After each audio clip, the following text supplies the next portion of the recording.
Satu-satunya kota yang kemudian pusat olahraganya di tengah kota tuh cuman kota Bekasi. Emang iya? Lah iya. Contohnya Stadion Candrabaga, ya kan, di tengah kota, dekat stasiun kereta api dekat LRT dekat. Makanya Persija aja mainnya di kota Bekasi. Karena kalau di JIS parkir ribet. Nah, Kita kasih solusi. Saya sebagai yang berKTP Kota Bekasi, saya panggil Anda, saya ingin mengadu pada Anda, Pak Tri. Wah, ngeri. Bapak Tri Adianto, langsung saya panggil Anda. UMR paling tinggi di atas Jakarta, beda 200.000, tapi banyak pengangguran katanya. Iya. Asik nih, Pak Wali, gimana Pak Wali? Sehat Bang Denny ya. Anda berarti udah nggak wali kota lagi ya berarti ya? Ya kita kan selesai waktu itu wali kota sebulan aja. Oh iya. Wali kota sebulan, terakhir bulan September 2023. Nah, beritanya kan katanya ingin jadikan Kota Bekasi pusat industri ekonomi kreatif. Iya. Sementara stigmanya planet jauh Nah lah. itu. Kita godok aja nih, dulu dibully karena dijuluki planet lain, kini Bekasi jadi kota paling kaya dan tajir. Kok bisa? Nggak salah dong gue pindah Bekasi nih. Kita hanya menerima orang-orang kaya yang balik lagi ke Jakarta. Coba kita buktikan. Iya. Bener gak sih sekarang semaju itu? Memang salah satu alasan katanya Bekasi juga udah, katanya loh ya, Anda jangan GR dulu nih Pak De. Iya. Saya dari Jakarta ke Bekasi. Iya. Saya termasuk orang dari Jakarta ke Bekasi. Ya. SMA saya 82 Jakarta, Jaksel salah satu favorit. Oh, Jakarta Selatan 82. Keren itu. Jaksel hijrah ke Bekasi. Kayaknya Ya. gue doang nih kayaknya nih. Enggak juga. Enggak juga ya? Saya itu SMA 3, Bro. Oh, SMA 3 Teladan. Sempat musuhan juga kita berarti ya. Basketnya kita. Iya, Ya kan. Saya Patra 82 deh. Nah, Oh. makanya memilih untuk hijrah ke Kota Bekasi.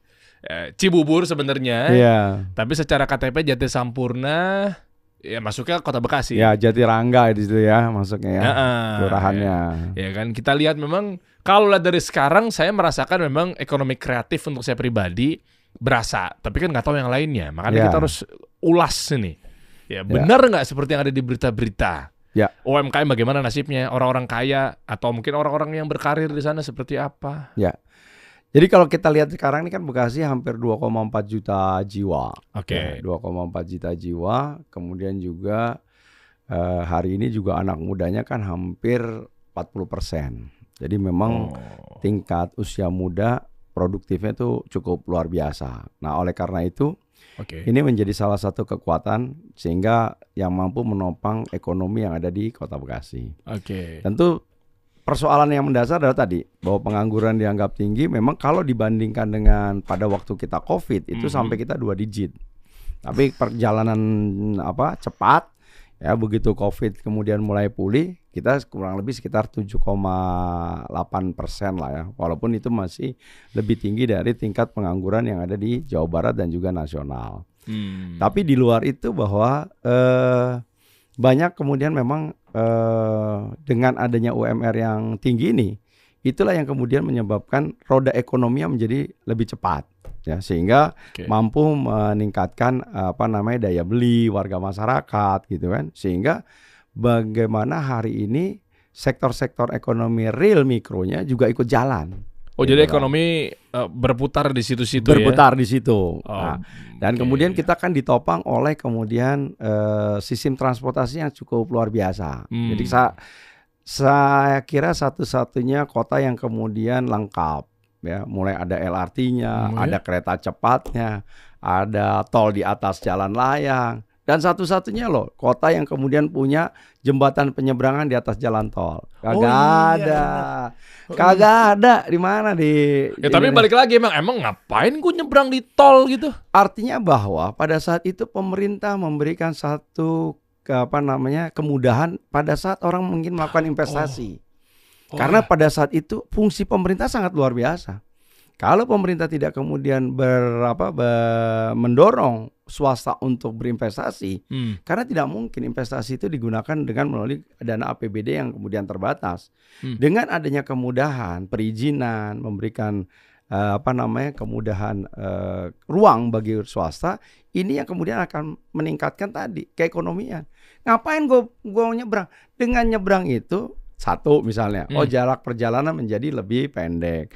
Oh ternyata orang nggak perlu harus menggunakan kendaraan pribadi. Sektor itu yang harus dilihat. Pada saat kita kos pengeluaran untuk transportasi turun, berarti yang namanya inflasi juga turun. Sehingga beban masyarakat untuk mengeluarkan uang untuk transportasi jadi rendah. Karena menurut ukurannya, kalau transportasi itu lebih dari 30% dari gaji yang lu yang pegang, itu sebenarnya lu udah jadi miskin. Hah? Gitu. Karena itu tadi. Jadi kalau kita biaya transportasi bisa kita reduksi lebih rendah lagi, itu tadi uangnya untuk apa? Untuk nabung, sisanya untuk apa? Untuk makan, sisanya untuk apa? Untuk investasi. Jadi nggak mikir ya kalau dia habis di transportasi, gimana caranya dia mau belanja, mau jajan, mau invest. Walaupun makanya investasi di transportasi itu sebetulnya pasti merugikan. Orang ngitung nih, kereta cepat Jakarta-Bandung tuh kapanpun tidak akan ketemu lah. Tapi efeknya ekonomi Bandungnya jadi maju, kemudian waktu perjalanan menjadi lebih singkat, orang jadi lebih efektif.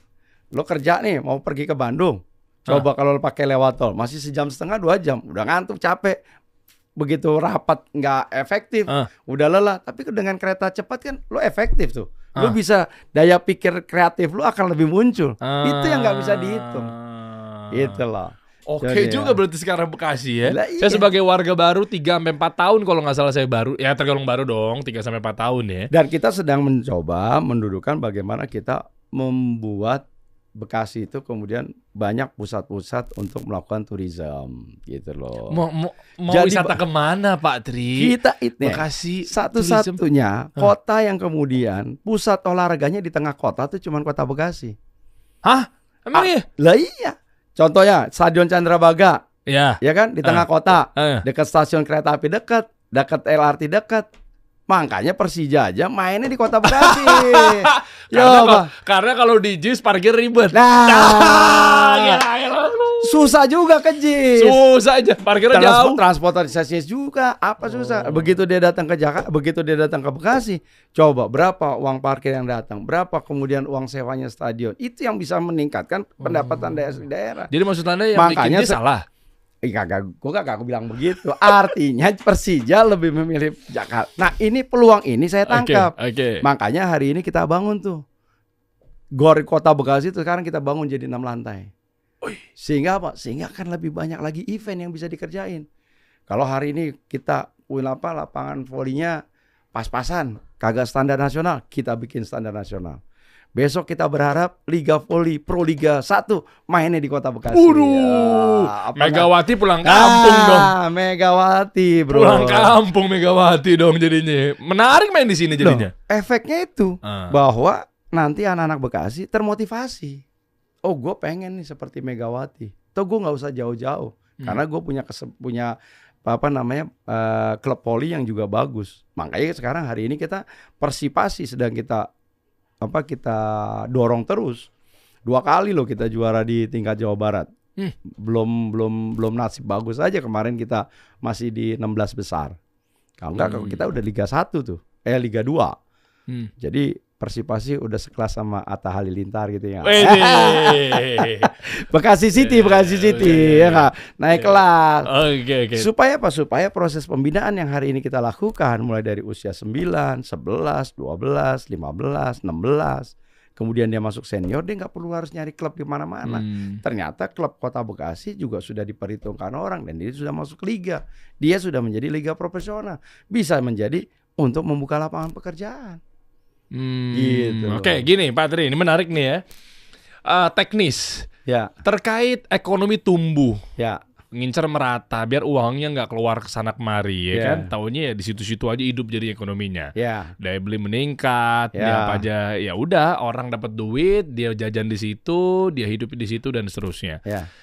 Data menunjukkan gimana? belakangan ini mengenai UMKM, mengenai orang yang bekerja di situ. Tahu juga warga Bekasi kerjanya di Jakarta, mereka nggak bangga juga jangan-jangan kerja di Bekasi, bela-belain bangun atau mungkin berangkat jam 4 subuh untuk kerja di Tokopedia, di Gojek, di Shopee. Jakarta juga SCBD. Pernah dengar kayak itu kan istilahnya bahwa a day in my life-nya live at startup ini misalnya. Terus tiba-tiba dia kasih tahu tuh jam 4 bangun. Ya kan jam 4.15 begini, sholat subuh, jalan. Yeah. Ujung-ujungnya ke Jakarta juga. Dia jajannya masa sih Pak? Dia kerja di kantor di SCBD, dia jajannya di Bekasi, makan siangnya. Nah itu pernah menjadi concern nggak bahwa kok bisa-bisanya orang tinggal di Bekasi tapi malah bangganya kerjanya di Jakarta? Gimana Pak? Karena bagaimanapun juga kan pusat aglomerasinya itu kan tetap di Jakarta. Karena Jakarta sebagai pusat bisnis, ya menjadi pusat ekonomi. Ya, yang kemudian ini tidak saja dialami oleh Bekasi sebetulnya. Bogor juga begitu, Kota Bogor dan sebagainya. Nah, ini yang menjadi PR kita. Bagaimana kita mencoba mempertemukan gitu loh antara konsumen dengan industri pasarnya biar ketemu tuh antara konsumen dengan si pembeli. Jadi tugasnya yang mengagregasikan adalah pemerintah harusnya. Dan kemudian kita itu tadi mencoba membuat hub-hub baru ya terkait dengan itu tadi. Makanya ada salah satu sekarang kita solusinya adalah itu tadi, bagaimana ASN untuk memakai produk-produk dari Kota Bekasi. Salah satu ini nih. Oh ya? Oh, ini Galaxy nih. Galaxy. Ini punya teman saya nih. Iya bukan sih dulu. Iya. Reda Samudra kalau nggak salah pernah di sini juga nih. Lupa saya. Bentar. Satu lagi si siapa namanya Roughneck di Bekasi juga bukan? Ada di Galaxy. Queen Beer. Iya, Roughneck. Ini kawan-kawan kami tuh. Rafa gitu ya. Jadi banyak produk sekarang. Bagaimana sekarang orang Bekasi harus bangga dengan punyanya produk-produk Kota Bekasi. Nah itu menjadi satu concern pada waktu saya sebagai kepala daerah waktu jadi PLT. Itu mewajibkan dalam 1 minggu itu sekali menggunakan produk-produk barang-barang dari Kota Bekasi. Kita nggak kalah gitu loh. Keren juga perasaan gue sih. Iya bisa, benar bisa juga ternyata. Saya pikir emang nggak jauh-jauh dari debu ya Bekasi. Dan pabrikasi gitu. Nah dari anak-anak inilah kita belajar. Karena apa? Yang dibutuhkan adalah konsistensi. Dibutuhkan adalah kesabaran. Karena Queen Beer maju itu adalah setelah 10 tahun mereka punya merek brand seperti ini. Keren. Iya. Dia dimulai dari rumahan gitu ya, jadi jualan gin terus tapi dia concern terus. Iya, Raflek juga di situ juga, Queen Beer juga di Galaxy. Makanya terus juga kan gue juga bikin ruang-ruang kreatif yang buat misalnya anak-anak sedang apa sih? Hari ini kan media sosial gue kan 1 kali 24 jam terbuka buat orang memberikan ide dan saran. Oh ternyata ada anak-anak kita tuh senengannya main skateboard. Kita fasilitasi di bawah jalan tol tuh. Gue bikinin skateboard. Ada anak yang pengen senang basket, gue bikin lapangan basket di bawah jalan layang. Berarti bener ya tujuan Kota Bekasi nantinya akan dijadikan industri kreatif. Mana tadi tuh tulisannya?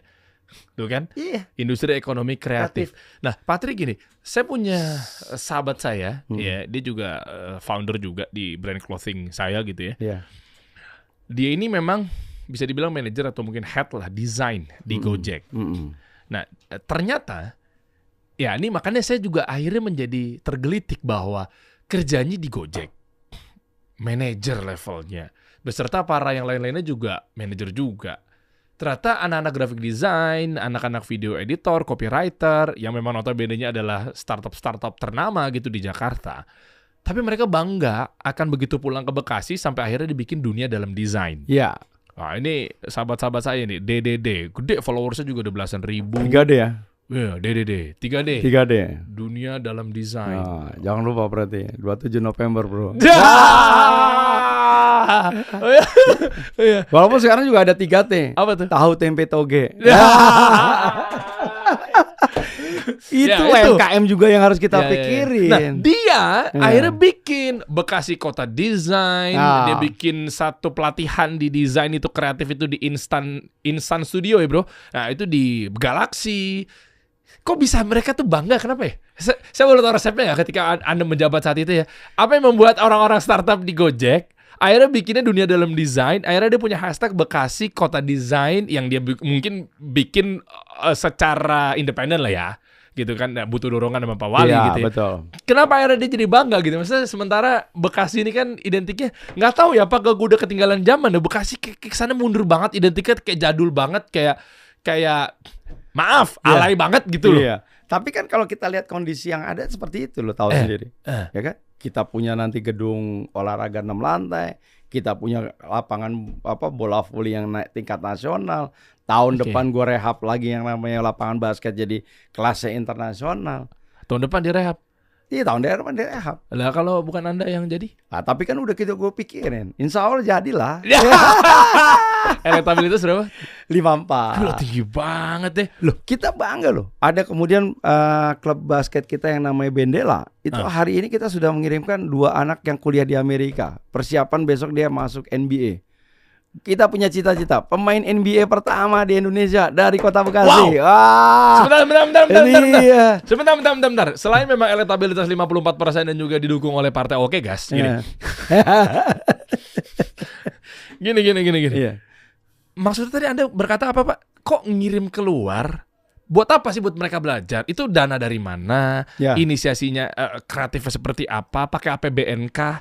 Apa gimana sih maksudnya kok Jadi ngirim? gini. Ada ide apa sih maksudnya? Jadi kan gini, saya ini kan hari ini setelah jadi tidak jadi wali kota, saya tuh sekarang jadi ketua KONI. Oke. Nah, makanya kenapa gue sekarang hari ini lebih concern ke Olahraga. karena itu tadi. Salah satu yang membuat kota Bekasi maju di bidang olahraga karena kita kerjasama sama Sister Sport dengan Seongnam City yang ada di Korea. Oh. 4 tahun yang lalu kita cuma menyumbangkan 10 emas buat Jawa Barat. Tahun ini kita menyumbangkan 16 emas. Keren bro. Sebegitu. Dan sekarang kita punya bangga anak kota Bekasi juara dunia taekwondo dapat 2 medali emas di Australia. Ya kan? Kemarin kita kirim lagi 5 atlet. 1 dapat emas, 3 dapat perunggu. Ya.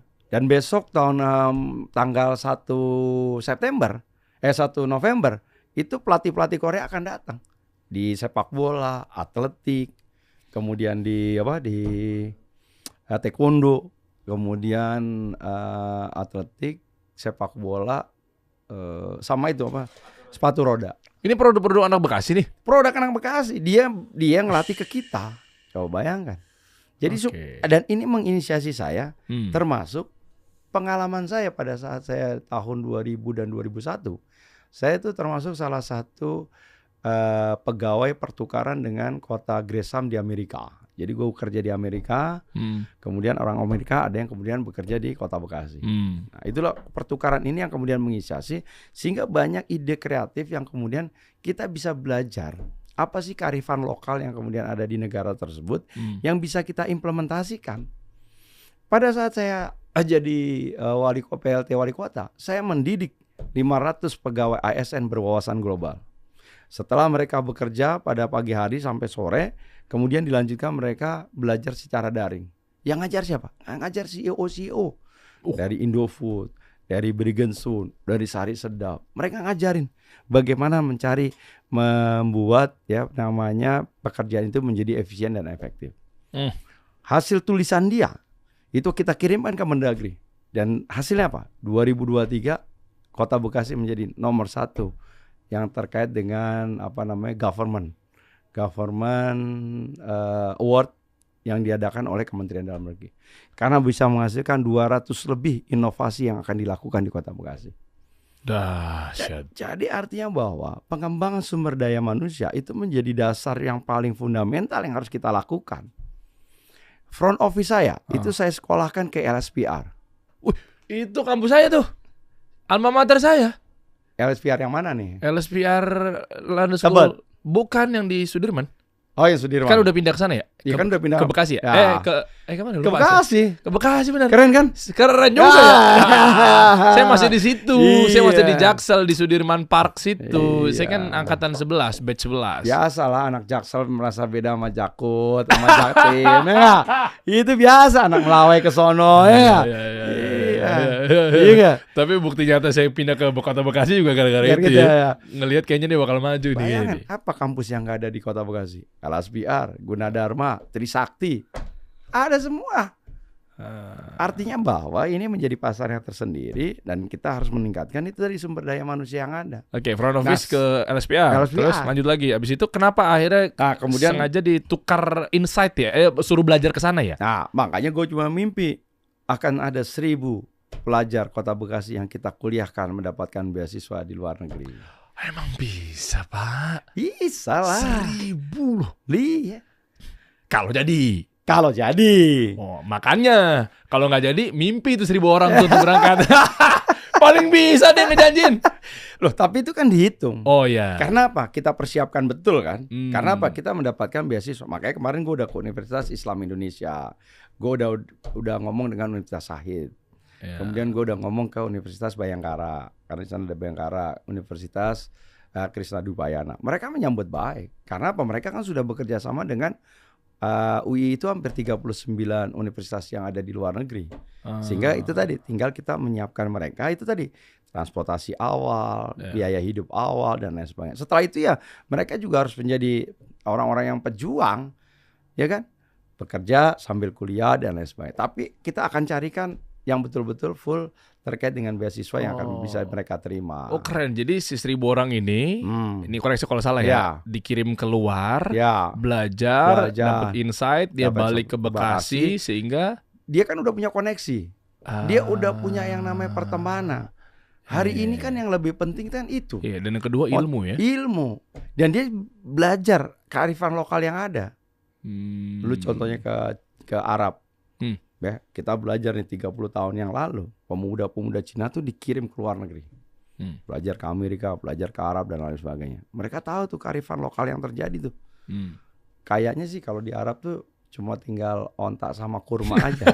Yang lainnya produk Cina kayaknya. Iya benar juga iya, ya. Kan? Iya benar. Betul nggak? Iya. Ya kita ngeliat secara kasat mata aja. Mungkin ini kan karena hasil pemikiran. Itu tadi, ternyata kearifan lokal yang dibutuhkan orang Arab adalah ini. Yang dibutuhkan orang Amerika ini. Tahun 2000 dan 2001 saya berangkat ke Amerika. Itu sudah ada mall yang punya tagline harganya $1. Tapi isinya apa? Isinya produk-produk Cina semua. Sehingga mereka tahu nih apa yang dibutuhkan nih. Walaupun mungkin ada politik ekonomi dan lain sebagainya. Itu kita menafsirkan itulah. Tapi yang saya lihat bahwa bagaimana ternyata kebutuhan yang dibutuhkan oleh kegiatan yang sifatnya kerumah tanggaan itu dan kebutuhan sehari-hari sudah bisa dipersiapkan. Oke juga ya berarti kalau udah kecetak di sana dia balik ke Bekasi. Pasti dia harus membuat menjadi jiwa entrepreneur dia. Dan dia sudah berpola pikirnya sudah seperti orang yang ada di luar bahwa kerja tuh harus tepat waktu, disiplin dan sebagainya. Pantes banyak disukai 54%. Ternyata resepnya benar-benar bisa menyolek hati mereka semua, dapat manfaatnya. Betul. Setelah Anda waktu pernah menjabat di sana. Termasuk terobosan saya adalah pemagangan. Hari ini kan sulit. Karena apa? Bekasi ini kan tidak punya industri. Salah satu yang bisa menyerap tenaga kerja banyak itu adalah sektor industri. Karawang, Pak. Ada. Karawang kan industri. Masuk Bekasi kan? Nah, kalau misalnya kita melakukan pemagangan, kira-kira perusahaan Karawang mau nggak nerima orang Bekasi? Nggak mau. Dia pasti nerima orang Karawang. Nah ini yang kita inisiasi. Kenapa tidak pemagangannya kita bayar? Jangan perusahaan yang bayar si pegawai kita, magangnya dari kita, pencari kerja dari Bekasi. Kita titipin uangnya Pemda ke dia. Tapi lo latih nih. Pakai APBD berarti? Iya, pekerja-pekerja gue latih lah tuh. Ya kan kita berharap dia baik dan bagus bisa kerja di situ. Tapi kalau enggak, dia udah punya sertifikat pemagangan, dia bisa mencari ke tempat yang lain. Tapi dia udah punya sertifikasi. Kan yang susah itu kan sekarang pemagang kan menjadi beban perusahaan. Iya nggak? Gue suruh ngedidik, gue suruh bayar, ya nggak? Walaupun aturan Kementerian Tenaga Kerja kan begitu. Betul, tapi kan itu tadi kita harus cari solusinya agar pemerintah daerah juga ikut terlibat di dalam rangka untuk kemudian bisa pencari tenaga kerja ini mendapatkan pekerjaan. Oke. Ya. Ngeri. Termasuk yang berita yang ada di Kompas ini, Pak Tri. Tri Adianto janjikan dana 100 juta per RW di Bekasi untuk pembangunan wilayah. Iya. Pakai cara apa? Dananya dari mana? per RW. Bos, RW berapa sih di Kota Bekasi? 1.031 kali 100 juta berapa? ya cuma 100 miliar bro. Duitnya Ya kita kan punya 6,5 triliun APBD. Tapi hasil yang dicapai itu akan lebih besar. Karena begitu RW, hari ini gini, Bekasi itu kan maju tahun 80, tahun 90-an bro. Oke. Ya kan? Oke. Yang sekarang itu usianya ya udah milenial terbalik lah ya. Yang harusnya 17 jadi 71 gitu ya. Ya kan? Udah 71 gitu kan. Usianya usia sudah memasuki masa senja ya, di mana pada saat itu ya enggak? Sudah punya bapak, udah punya anak, udah punya cucu. 3 generasi ya Bekasi. 3 generasi. Ya? Sehingga ini kan perlu harus dibantu untuk terkait dengan pengelolaan lingkungan yang ada di wilayah masing-masing. Kalau kemudian semua rentang kendalinya harus diselesaikan oleh kota, lama bro. Ketimbang lampu jalan mati satu, nunggu dari kota. Ketimbang misalnya catnya posyandu udah redup, nunggu dari kota. Atau nunggu dari patungan warga masyarakat. Sementara warga masyarakat kita hari ini saja, untuk bayar PBB saja, untuk yang tidak mampu sudah kita intervensi. Ya kan? Untuk yang pensiunan sudah mulai kita berikan itu tadi potongan. Ya. Untuk bayar yang keamanan sama kebersihan, bayar sampah sudah mulai RW ada yang bayar, ada yang enggak. Karena itu tadi faktor ekonomi dan lain sebagainya. Oleh karena itu pemerintah harus mengintervensi agar wilayah di lingkungannya menjadi tetap tertata dengan baik. Saya bangun 300 taman. Kalau taman itu udah dibangun, nggak dipelihara, rusak nggak? Rusak. Iyalah. Tapi gara-gara cuman ayunan patah aja, harus nunggu dari kota. Coba kalau RW-nya punya uang, tinggal panggil tukang las, dilas sama dia. Yang merasakan siapa manfaatnya? Warga masyarakat. Oh, betul lewat RW. Kalau RW-nya nggak korup, lah kalau RW-nya oknum koruptor, habis tuh duit Pak. Nah itulah bangsa kita selalu ngejas orang lain. Nggak ngejudge Pak. Ini kan stigma masyarakat. Nah. Kalau uang asal dititipin, apalagi belum pernah dilakuin sebelumnya. Sekarang gini, pola pikirnya mungkin dibalik. Jangan-jangan mungkin tidak pernah dilakukannya karena memang skeptisitas tinggi sekali. Saya coba yang namanya LPM BKM. Oke. LPM BKM pada waktu zaman pemerintahan yang lalu dikasihkan dana, setelah itu berhenti karena nggak ada anggaran. Saya coba. Sekarang saya coba LPM BKM ngelola 200 juta. Nggak kasih honor. Ternyata kerjanya bagus. Karena apa? Karena dia tidak perlu harus pakai pinjam bendera. Berarti tidak ada tuh yang namanya uang pinjam bendera. Nggak ada tuh yang kemudian namanya fee perusahaan. Kalau lu jadi pengumpul, jadi kontraktor lu harus ada fee-nya dong. Nggak mungkin orang namanya nyari duit usaha kerja kan? Iyalah pastilah. Wajar kan? Iya. Dapat kan? Dan itu diperkenankan lah ya. Udah hilang 10%. Tapi kalau yang ngerjakan BKM LPM, masyarakat yang kerja, dia ngerjain yang namanya rumah tidak layak huni, bukannya namanya berkurang malah nambah. Karena dari pemerintah cuma 20 juta, ternyata ini kurang cat nih. Warganya patungan. Ya udah nih gue beliin cat deh buat patungan. Oh gitu cara ngakalin ngirit APBD dan seterusnya. Gue coba dulu 200 ternyata berhasil. Tahun ini kita coba lagi 420 juta. Semakin banyak lagi rumah tidak layak huni yang kemudian bisa diperbaiki. Yang tahu rumah tidak layak huni pemerintah, kota, apa masyarakat? Ya masyarakat. Iyalah. Yang tahu prioritas, yang nggak perlu ada ordal, iya nggak? Nggak perlu ada ordal, karena kelihatan kan, rumah ini sama rumah ini yang harus duluan yang mana? Yang kelihatan. Kelihatan. Iyalah. Artinya ada proses keadilan yang ada berlangsung di sana. Ini baru nih kooperatif kreatif kreasi, jangan belum kerja udah minta dinaikin dari 60 miliar minta 20 triliun. Nah. Untuk misalnya hak asasi manusia, kan belum dipikirkan secara kreatif, udah minta gitu loh. Itu bahaya tuh. Nah, ini yang kita lakukan supaya itu tadi lingkungan jadi tambah. Ketimbang ada jalan lobang 30 cm, ada posyandu yang bocor 30 cm. Kalau pakai proses yang benar nih, gue kasih tahu. Hari ini bocor 30 cm, dia bikin usulan tuh ke pemerintah. 30 cm. Baru keluar duitnya tahun depan. Ya iyalah. Ya kan proses, Pak. Proses kan. Iya. Begitu tahun depan, bolongnya udah 60 cm. Beda ya anggaran nih. Nah, akhirnya yang dibenerin berapa? yang 30 cm kan? Iyalah. Tetap bolong jadi 30 cm tuh. Hah. Begitu terus tuh tiap tahun, nggak pernah selesai-selesai. Tapi kalau duitnya di RW, wah baru bolong 10 cm, langsung dia nyuruh, nih bro beli nih asbes ganti, ya nggak? Cerdas. Jadi nggak perlu harus jadi dia harus tambah parah, tapi kemudian bisa dilakukan secara cepat. Kalau soal kemudian ada potensi, Ya, gimana tuh? di semua lini pasti terjadi. Oh iya. Makanya pada saat melakukan perbaikan kegiatan, disitulah fungsinya RT sebagai pengawas. RT ngawasin RW. Iya. Nggak kebalik, Pak. Kan RW yang megang uang. RT Tapi masa yang bawahnya dia takut lah.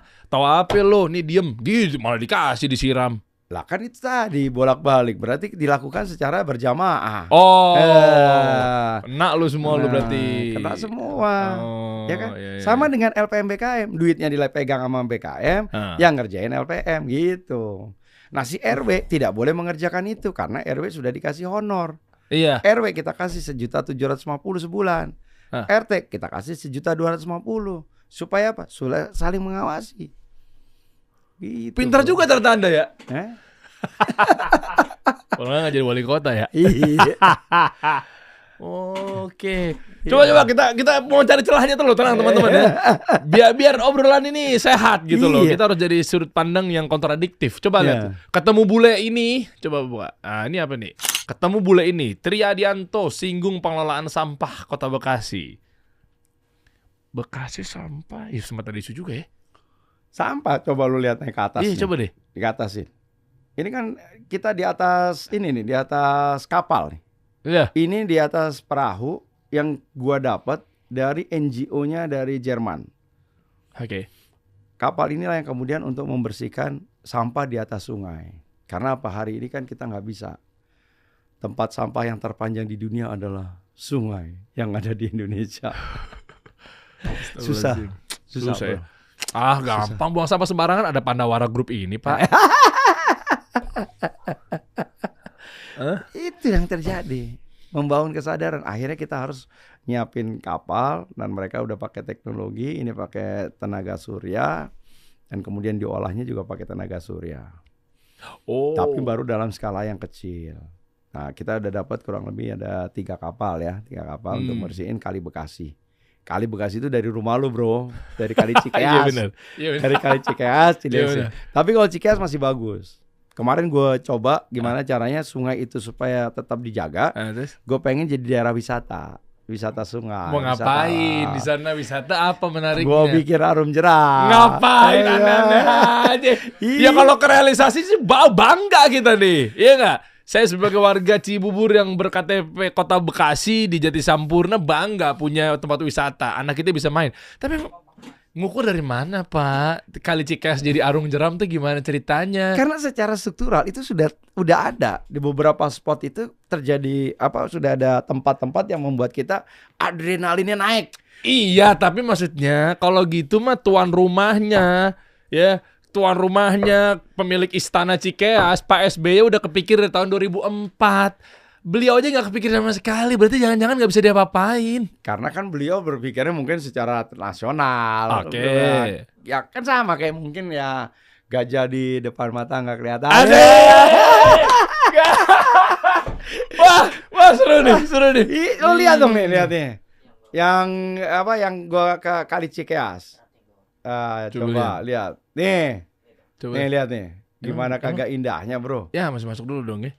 Coba masuk dulu deh username. Coba masuk dulu deh. Bisa begitu berarti Kali Cikeas ya? Iya. Sebentar, ini arung jeramnya dari mana sih? Dari tempat lo, dia perbatasan.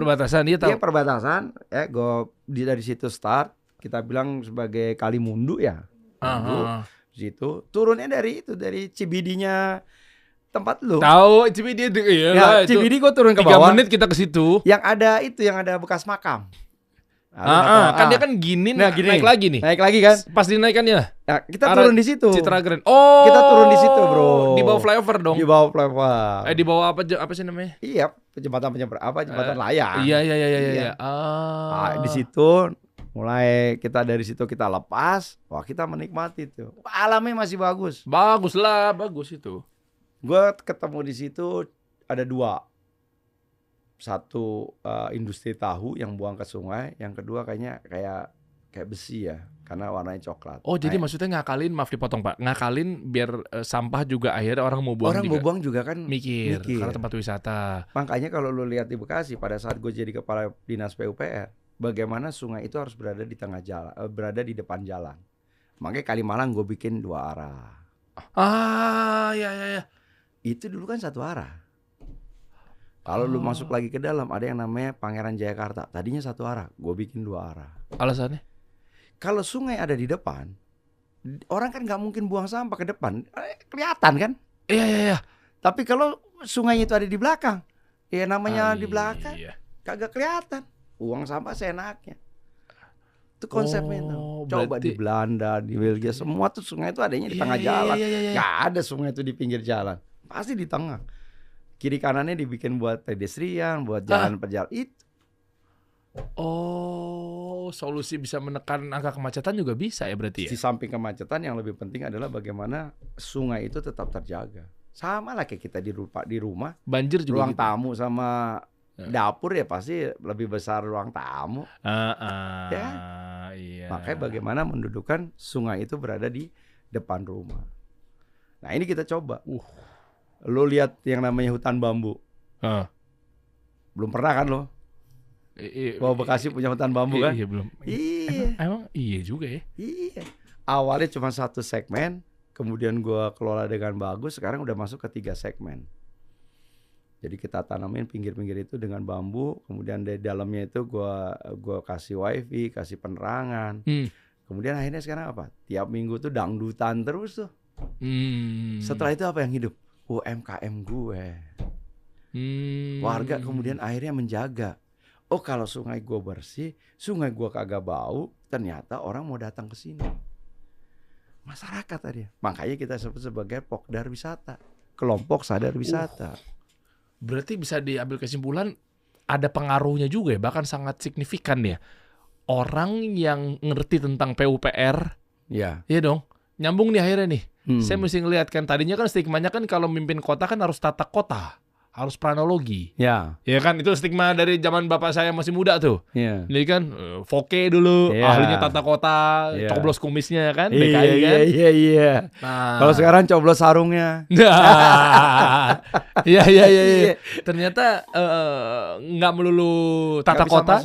Coba bisa masuk dong. Penasaran saya buka dari sempat saya deh. Yang di bawah ya ini, coba ya kita lihat.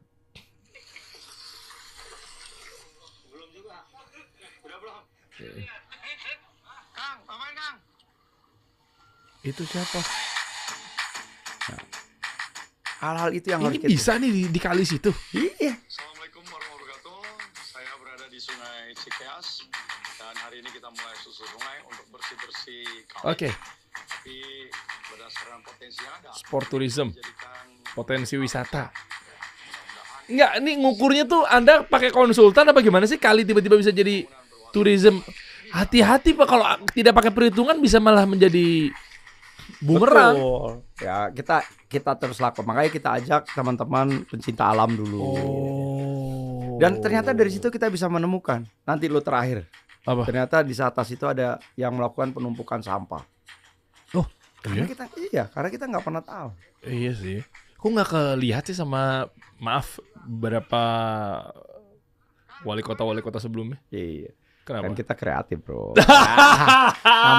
namanya juga keren. Iya. Kreatif, energik, responsif, Uh. empati dan nyata. Kita nggak janji bro. Oh, nyata bro kerjanya. Nyata. Oh, sampahnya banyak banget. Nah, coba. Kalau itu kita kerjakan, saya punya keyakinan sampah yang di atas tidak akan pernah berani buang ke bawah. Dan saya yakinkan itu, yang namanya kemarin 2 pabrik itu bisa kita tutup. Karena apa? Mereka terlalu diawasi kan. Nah, pertama, karena yang mengawasi siapa? Mengawasi masyarakat. Hari ini kalau yang mengawasi pemerintah nggak jalan bro. Apa nih? Ini limbahnya isunya Limbahnya berarti ya? kan, Si limbah tahu ya? Tahu dan limbah itu tadi kan, biji besi tadi itu. Karena coklat apa hitam. Tapi kan dia juga bantu ekonomi. Ya tapi kan tentu di samping dia membantu ekonomi, dia juga memiliki kewajiban untuk menjaga lingkungan. Dia harus punya IPA, instalasi pembuangan air kotornya. Iya, tapi sejauh ini dia legalitasnya gimana dan lain sebagainya. Dan besok kita lihat. Karena kan gue sekarang pengangguran, bro. Ngapain? Gue gak Di bisa open to work aja di LinkedIn. Gitu. Oh, perlu kita ajak Pandawa. Pandawa yuk kita bareng-bareng. Ya, dia ya. pernah duduk sini kemarin. Pernah duduk ya? Pernah. Ah. Ya kan ini kan tempat duduknya podcastnya orang-orang hebat di sini. Amin. Asik. Kita nggak sembarangan dudukin orang. Termasuk saya yang DM Anda. Wali mampir rumah Wali, saya mau curhat nih gitu. Saya mau belajar nih. Oke juga berarti nih. Kita lihat lah ya. Artinya mudah-mudahan ke depannya Bekasi jadi nggak lagi stigma negatif ya. Tapi angka pengangguran di sana berapa sekarang ya? Ya sekitar 7,8% lah. Ya, tapi insya Allah dengan beberapa terobosan yang kita lakukan, termasuk gue akan mencoba Coba membuka lapangan pekerjaan gimana di sana? Ya itu tadi gue ciptakan unsur-unsur kreatif tadi. Gue punya gedung, gue pakai buat tiap minggu tuh gue latih anak-anak muda yang pengen hari ini pengen yang pengen serius. Ya. Kalau semuanya belum tentu mereka semua tuh adalah pengen jadi anak-anak pelaku konten kreator atau mungkin apa segala macam ya. Misalnya mereka mau kerja? Ya. Itu tadi kan gue bilang, gue adain pelatihan sesuai dengan passionnya mereka. Semua ya. Iya, kita jadi adakan. Didorong ya, jadi bukan dipaksakan belajar matematika, IPA. Gak bisa, bro. Gak bisa ya. Gue tuh yang namanya bikin yang namanya sekolah tafis, sekolah rumah tafis. Rumah tafis. Itu gue beli tanah tuh 3.500, Pemda ya. Rumah tafisnya 200 meter. Yang 3.500 ya gue bikin taman bermain. Biar anak-anak mindsetnya bukan lagi belajar dia. Lu tuh kesono main. Nah setelah lu main, lu lapor tuh ke gurunya. Udah sampai mana bacaan Quran lu? Sampai mana tuh bacaan Iya, huruf hijaiyahnya lah, ikronya lah. Ikronya. Udah sampai di mana lu ikronya? Jadi ya emang hari ini kita pemerintah yang harus lebih banyak ngomong. Bukan maunya pemerintah. Hari ini adalah kita membaca bagaimana maunya masyarakat. Boy, ini kalau di bisnis saya nyambung nih, kawin di sini nih, karena saya di situ ya intunya ya. Jadi ada customer sentris ya. Jadi apa yang dibutuhkan oleh konsumen. Kayak lu mah gak ada lah gitu. Lu mau gua ada gitu. Iya kan? Lu mau apa nih? Nih gua ada nih gua keluarin gitu. Ini kita siapin mereka. Karena generasi kita generasi stroberi hari ini yang banyak ngeluhnya. Lu percaya gak? Anak SMP tuh DM ke gua. Bilang, Bapak, hari ini capek banget sih. Terlalu guru saya. Lah kenapa? Masa habis upacara 17-an masih suruh sekolah lagi? Oh bayangin loh. Ya iyalah. Strawberry betul Anda. Ini terjadi loh, bayangin. Kepada seorang wali kota.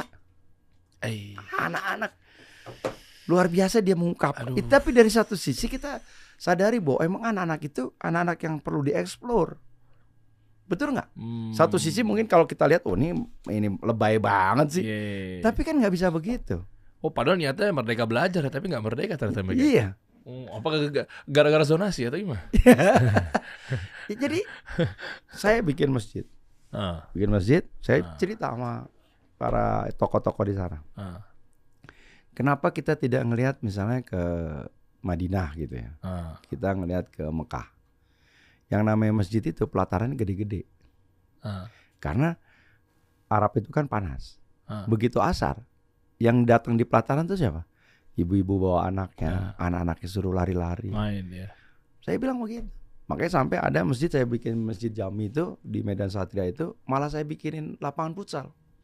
Satu sisi masjid punya pendapatan dari menyewakan lapangan.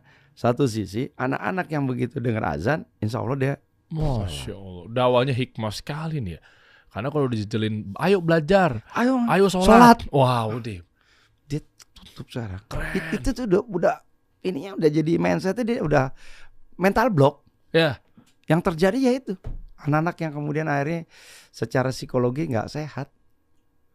Sebentar-sebentar lompat dari gedung tinggi. Itu kan mental health yang nggak bagus. Makanya harus kita ciptakan mereka untuk bahagia. Sampai hari ini masjid itu akhirnya tiap malam ramai terus. Gak apa-apa anak-anak lari-lari, gak apa-apa ibu-ibu pada gendong anaknya, gak apa-apa bapak-bapaknya sambil buka HP kita kasih wifi, dia bercengkrama di situ. Minimal dia masih ngeliat masjid. Daripada sekarang anak-anak nongkrong gak jelas, gak kita siapin tempatnya. Yang ada apa? 7 anak tuh lompat ke Kali Bekasi. Oh iya. Ya. Karena mereka nggak mendapatkan tempat yang pas untuk mereka bisa bersilaturahmi.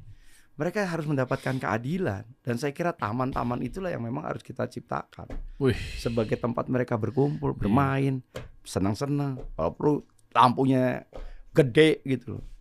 Supaya mereka, ya kalau malam masih bisa. Sampai sekarang itu masjidnya jam 12 tuh baru dimatiin. Biar apa? Biar orang pulang. Ya Bekasi kan juga sama. 4L rumahnya. Apa tuh? Lo lagi. Ya kan? Ya, banyak juga kan yang belum masuk udah keluar lagi misalnya. Ya, dia kan harus cari tempatnya. Makanya gue punya yang namanya program saving land.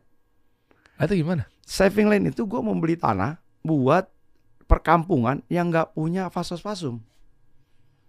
Kalau fasos-fasum kan yang adanya ada di perumahan. Oh ini buat lapangan, ini buat taman, ini buat rumah ibadah. Hijau-hijau gitulah ya. Di taman hijau. satunya. Coba kalau yang di kampung-kampung kagak ada. Main bulu tangkis di situ, main tenis meja di situ. Lu lagi. Ada kawinan di situ, sunatan di situ. Bayangkan kalau tanah itu tiba-tiba dijadiin rumah kontrakan. Selesai. Orang mau ketemu di mana lagi? Di mana dia bisa menghirup udara segar? Makanya kita beliin. Ada yang gue beliin 100 meter, ada yang gue beliin 500 meter. Bukan gue, maksudnya Pemda lah. Iya, kebijakannya dari gue. Iya kan definisi uang di tangan yang tepat. Kalau kata anak-anak Gen Z sekarang begitu. Iya. Kan istilahnya akhirnya mereka turunin ke sedekah, turunin ke anti korupsi. Itu kan definisi uang di tangan yang tepat. Apapun itu bentuknya lah ya. Iya.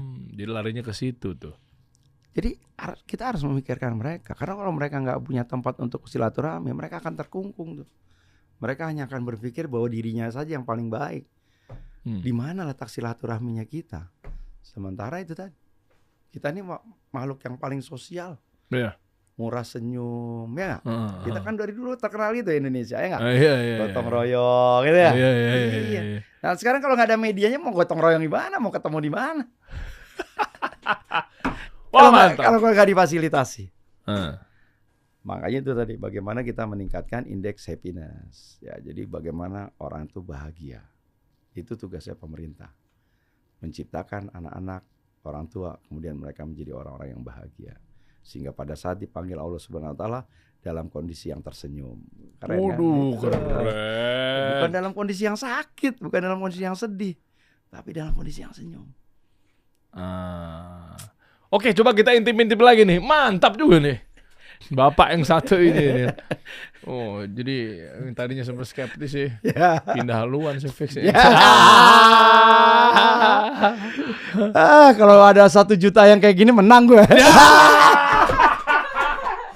Makanya IQ-nya mesti tinggi ya. Nah, tapi bagaimana menyikapi IQ rendah? Ya kita nggak usah ngomong lah ya. Ini izin nih. Iya. Mungkin kita ada di orang-orang yang alhamdulillah atas izin Allah di amin. 120, 130. Amin. Gitu gitu nih. Iya. Izin nih. Kita nggak mau bahas sebenarnya nih. Iya. Tapi kan orang-orang yang nyatanya ya misal izin maaf. Mungkin Anda ada di 130-an IQ-nya atau 120-an IQ-nya. Rata-rata Indonesia kan boros serat depannya 70. Iya. Nah, taunya maaf nih, ini udah mulai tajam nih obrolan ini. Ngasih feedback tadi Pak Tri bilang, Anda ada 1 juta orang memiliki pemikiran seperti ini, yang kooperatif, yang mindsetnya nggak mudah untuk digoyang dengan ini itu. Tapi kan nyatanya ada yang namanya Fajar. Iya. Ya kan namanya Fajar nih sering disebut nih biasanya nih. Ya, Fajar. Hamin 1 atau mungkin hari sebelum pencoblosan. Gimana itu? Yang semua diukur sama uang. Iya kan? diukur sama sembako. Nah, gimana itu maksudnya? Ya banyak lah cerita-cerita kan. Harusnya nih kayak di sini kemarin Valdo Maldini duduk sini juga lumayan menggelitik saya tuh. Harusnya orang-orang yang maju ini rata dikasih 5 miliar semua. Dia lu bayangin dari kemarin gue 2 miliar lawan gue 50 miliar. Mau ngapain lu? Kayak gitu-gitu terus. Belum lagi yang akhirnya pagi-pagi Assalamualaikum. Ya ngasih feedback kan tadi lah. Tadi Anda udah ngomong Anda ada orang seperti ini, ada 1 juta aja menang gue. Maksud gue gimana nih Pak? Ini kondisi-kondisi maaf juga Bekasi. Menengah ke bawahnya kan banyak. Ya kalau menurut saya kita literasi. Literasi dan karena memang dari hasil survei menyatakan seperti itu. Ya bahwa hampir ada 60% itu yang memang akan menetapkan pilihannya pada di hari H. Nah, ini kan banyak alasannya nih. Apa coba sih pengen Nah, tahu sih? Ya itu mungkin ya hal-hal yang seperti Duit. itu. Bisa duit, bisa sembako. Tapi mereka kalau dari survei sembako sih, Bantuan sosial. bantuan sosial. Tapi ya kita sikapi dengan kedewasaan dari masing-masing calon ya. Jadi artinya kan kau yang memulai, kau yang mengakhiri lah ya. Asik. Ya, jadi kalau kagak ada yang mulai, kagak ada yang mengakhiri gitu kan. Ah. Nah ini kan kita kalau kemudian di pilkada mungkin saja terjadi ya karena kan kemudian kontestasinya begitu ketat dan padat. Bayangkan misalnya satu dapil gitu kan diperebutkan dari 50 apa? Dari 10 kursi diperebutkan sama 50 orang. Sehingga kan memang ketat tuh ya. Masing-masing orang berusaha mempengaruhi dengan berbagai macam. Kalau sekarang kan pilihannya cuma 3. Dari 3 ya 2 lah yang masih bisa bersaing nih. Karena kan gue 54, yang nomor 2 30, yang nomor 3 4% gitu kan. Apa nih elektabilitas? Itu apa pilihan. Pilihan. Iya. 4%. Iya. Ngapain ikutan? Nggak nanya. Lah kan saya nanya. Orang nggak nyebut nama, bisa aja nih lagi pemilihan di daerah Honduras. Nggak. Oh, biar nggak kota kosong. Apa sih? Enggak kan, ya kan orang tuh punya pilihan masing-masing, merasa dia terkenal, dia masalah punya jaringan, ternyata begitu disurvei kagak ada yang milih kan bisa aja. Kita kan nggak pernah. Kita juga nggak tahu tiba-tiba nanti begitu dia kerja keras lah, ya, dia melakukan sesuatu yang luar biasa gitu kan. Wah, teriak-teriak di Monas gitu kan misalnya. Ya sekarang kan susah, ya nggak? Komen aja gini aja nilainya gue, iya menang, keren kan? Cuman begitu doang. Tapi kan itu menunjukkan bahwa luar biasa lah ya. Jadi itulah kondisinya. Jadi kalau menurut gue ya kita lihat perjalanannya seperti apa. Berarti nggak melulu tentang uang juga ya, berarti bisa menang ya? Ini kita ngomong kalau saya lebih condong kompetisinya secara umum ya. Kalau saya melihat bahwa dengan adanya pilihan hari ini yang menetapkan saya 54%, itu kan berkorelasi terkait dengan kinerja saya. Jadi orang yang merasa puas dengan kinerja saya sebagai waktu jadi PLT dan kemudian jadi wali kota 1 bulan, itu lebih di atas 75%. Jadi berkorelasi terkait dengan orang yang kemudian suka. Sama dengan misalnya kemarin kan Pak Jokowi sekian puluh persen orang senang ya. Ternyata orang yang dipilih Pak Jokowi juga kan akhirnya menang gitu lah. Gede lah gitu kan. Oh, berarti tolak ukurnya di endorse dong. Berarti bukan soal endorse, kan soal kinerja tadi gitu. Iya, cuma kan sekarang lagi ada isunya ramenya tentang di endorse. Yang di endorse Raffi Ahmad yang menang katanya gitu. Ada bercanda-bercandaan di Instagram sama di X, Twitter. Ya ada, tapi kan tidak seluruhnya juga. Lah itu kan namanya probabilitas pasti ada plus minusnya lah ya. Atau mungkin yang memang di endorse-nya Raffi memang sudah dalam kondisi yang tinggi kan kita harus lihat dari kondisi nolnya atau biru muda gitu atau warnanya. posisi nolnya dulu lah dilihat. Alright, coba kita intip dong Mas Tri Adianto, coba bawa dong. Oke, bawa dong. Ada berita-berita apa lagi ya? Liwetan, bawa lagi dong. Urban farming. Ya, ini urban farming nih. Udah ngamain food estate sama kontrak farming, baru lagi di urban farming ini ya. Urban farming. Ngeri-ngeri terobosan. Coba lagi ada berita apa sih? Gue bikin juga itu apa? Beternak ayam petelur di rumah. Oh. Jadi bagaimana hari ini kita menghadapi stunting dan hari ini bangsa kita tuh juga termasuk kekurangan protein. Baik protein hewani maupun protein nabati. Pakai susu lah. Ya susu lebih susah lagi orang Indonesia untuk minum susu. Berapa sih? Lu minum susu nggak tadi pagi? Iya juga ya, enggak lagi. Lu juga enggak kan? Enggak lagi. Enggak, karena nggak ada kesadaran. Beda dengan orang di sana di luar. Memang susu udah jadi kebutuhan. Jadi kita sarapannya masih bakwan, masih sama lontong kan. Pakai sambal kacang mana? Nasi uduk. Ya. Alright. Nih ya kita nggak tahu lah ya. Mungkin warga-warga Kota Bekasi di luar sana memang butuh satu kendaraan dalam tanda kutip ya, biar dia bisa maju, biar dia bisa berkembang, UMKM juga tumbuh. Karena yang penting menurut saya UM sekarang itu juga kan, kalau saya kan bekerja secara secara apa ya? Secara sistematik. Iya. Pertama saya jadi wakil wali kota itu kita lihat apa sih yang menjadi kelemahan UMKM kita. Oh ternyata mereka tidak punya yang namanya legalitas secara formal. Makanya kemudian kita dorong supaya dia punya nomor induk usaha. Gitu loh. Setelah itu apa yang diperlukan lagi supaya dia bisa berkompetisi? Oh dia harus punya sertifikasi halal.